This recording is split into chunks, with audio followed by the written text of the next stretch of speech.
He buried his daughter with his own hands, pressing the final layer of earth down as the wind moved quietly through the trees. And when it was over, Daniel Hayes stood there longer than he needed to, as if leaving meant accepting something he was not ready to accept. So he turned and walked back toward the house alone, carrying a silence that felt heavier than the ground behind him. And for 3 nights nothing changed, until on the 3rd night, just as the darkness settled fully across the land, he heard it, faint at first, almost mistaken for memory, but clear enough to stop him in his tracks, a voice calling from the woods behind his home, a voice he knew without question, because a father knows his child's voice. And this one was unmistakable. It was Lily, the daughter he had already buried, the child he had said goodbye to. And in that moment, everything he believed to be final began to fracture. Because the question was no longer about grief or memory. It was something far more unsettling. Something that forced him to wonder whether he had made a mistake no father could ever live with. Before we dive deeper, let us know in the comments where you're watching from. We'd love to hear from you. And don't forget to hit that subscribe button so you never miss any of our upcoming videos. The sound did not come just once, and that is what unsettled Daniel Hayes the most. Because grief can replay memories. It can distort silence. It can make a man hear what he longs for, but it does not repeat itself with such clarity. Not in the same place, not in the same tone, and certainly not with the quiet urgency that pulled him toward the woods that night. So he stood there listening, every instinct telling him to ignore it, to return inside and accept what had already been done. Yet something deeper held him in place, forcing a question he could not escape. Had he made a mistake? Had he buried his daughter while she was still alive? Or was there something else waiting beyond those trees? Something he did not yet understand. Because the voice he heard was not distant or broken. It was steady, familiar, unmistakably Lily. And that left him with a truth he could not easily dismiss. Either his mind was failing him in the worst possible way, or the impossible had found its way into his life. And as the nights stretched on and the voice returned, clearer each time, another question began to form. One that would not leave him alone. What exactly was hidden in those woods, and why? When he finally spoke to others about it, did no one believe him? Long before the voice echoed from the woods, before the silence of that burial settled over his life, Daniel Hayes was known as a man who kept to himself, a quiet rancher shaped by loss, living miles away from the nearest town where the land stretched wide and empty and neighbors were more memory than presence. And in that isolation, there was only one person who brought warmth into his days, his daughter Lily Hayes. A young girl whose world revolved around him just as much as his revolved around her. She was gentle in a way that made people pause, curious about everything, always asking questions about the land, the sky, the animals, and Daniel, despite his reserved nature, softened around her in ways no one else ever saw. Their mornings began early with simple routines, shared chores, quiet conversations over breakfast, and evenings ended beside a small fire, where stories replaced the silence that filled the rest of their lives. And in those moments, it was clear that Lily was not just his daughter. She was everything he had left after his wife passed, the one reason his world still felt whole. But beneath that quiet life were realities Daniel could not ignore. The ranch was far from help.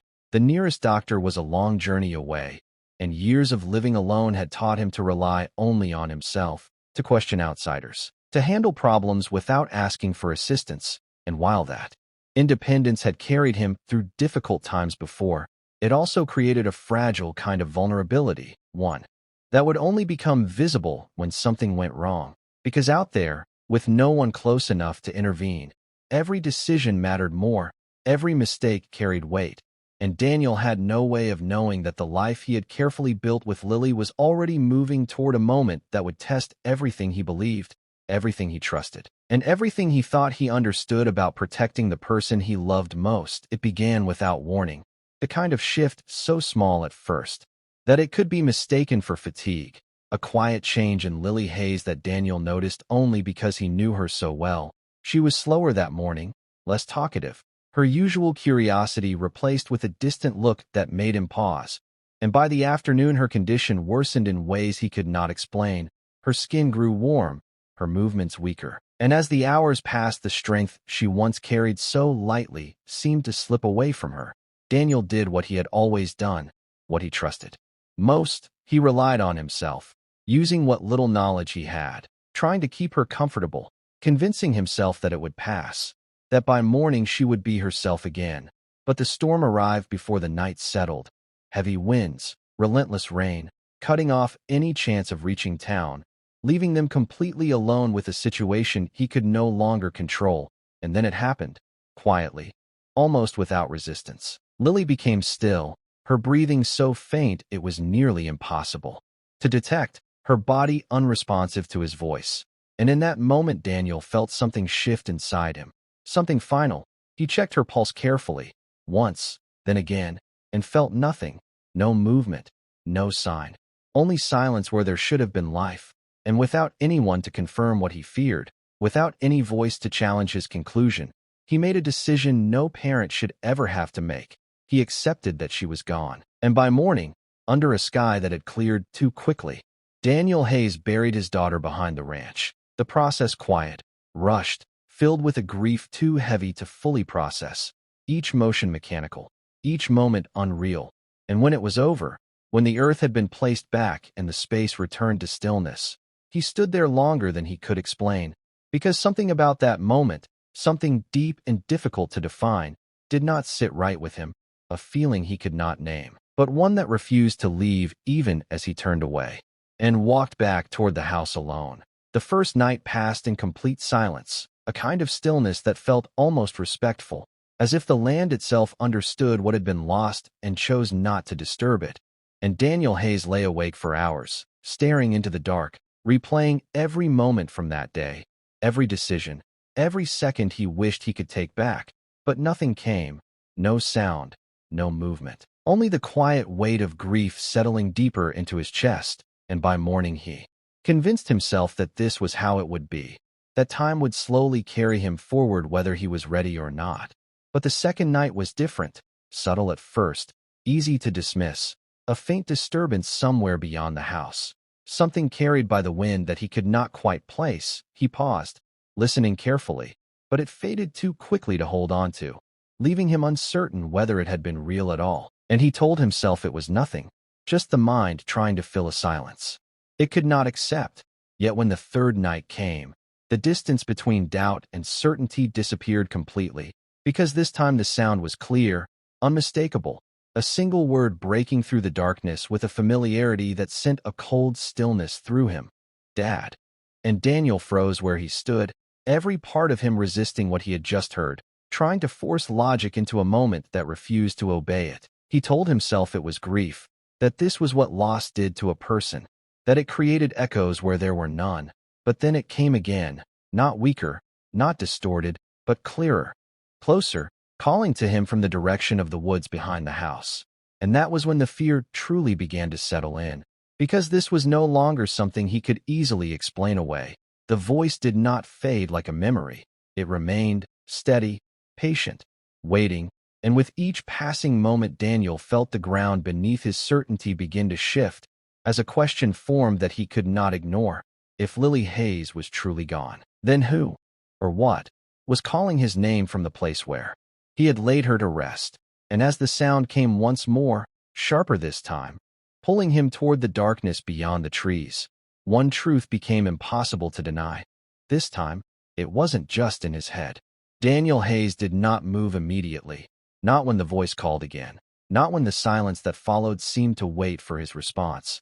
But something inside him had already shifted, something stronger than fear, stronger than reason, and before he could talk himself out of it, he stepped outside and began walking toward the woods, each step deliberate, drawn forward by a sound he could no longer deny. The air felt heavier the closer he got, the familiar path now carrying a weight it had never held before. And when he reached the clearing where he had buried Lily Hayes, he stopped, his breath uneven, his mind racing between what he believed and what he was about to face. Because even before he looked down, he felt it. Something was wrong. The ground was not as he had left it. The soil appeared unsettled, slightly raised in places where it should have been still, as if something beneath it had shifted. And for a moment Daniel stood there, unable to move, caught between the instinct to turn away and the unbearable need to know the truth. The The voice had stopped now, replaced by a silence that felt watchful, and as he slowly knelt down, his hands hovering just above the disturbed earth, a realization settled over him with a force he could not escape. What he was about to do was something no parent should ever have to do, because if he was wrong, he would be disturbing the rest of his child, but if he was right, then the mistake he had made was far more devastating than anything he had allowed himself to imagine. Daniel Hayes did not stop once his hands broke through the surface, the soil giving way faster than he expected, as if the earth itself had already been disturbed from below, and with every movement his breath grew heavier, his thoughts racing ahead of him, refusing to settle on one truth, because the possibility he was chasing was too overwhelming to fully accept, yet too real to ignore. And as he dug deeper, the air around him seemed to close in, each second stretching longer than it should, until finally his hands reached the wooden surface beneath, and for a brief moment he froze, staring down at it, knowing that whatever came next would change everything. Then with trembling hands he forced it open, his chest tightening as the darkness inside gave way to a sight he was not prepared for. Lily Hayes was there, her body still, her face pale, but not lifeless, not empty. There was something there, something faint but undeniable, a shallow movement, a fragile breath that struggled to continue. And in that instant the weight of what had happened crashed over him all at once. She had not been gone, not when he carried her, not when he lowered her into the ground, not when he walked away believing it was over. She had been alive, trapped in a state he did not understand, her body quiet, her pulse too faint for him to feel, her voice somehow reaching him even when everything else failed. And as he pulled her toward him, calling her name with a desperation that broke through every barrier he had built, one truth became impossible to escape. She wasn't gone, she had been waiting. Daniel Hayes did not hesitate after that moment.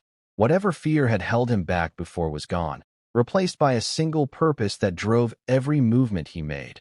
He wrapped Lily Hayes carefully in his arms, holding her close as if he could keep her from slipping away again, her breathing still fragile, her body weak, but alive in a way that left no room for doubt.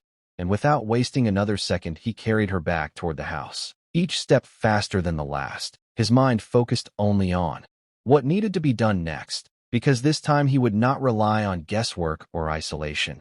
This time he would not face it alone.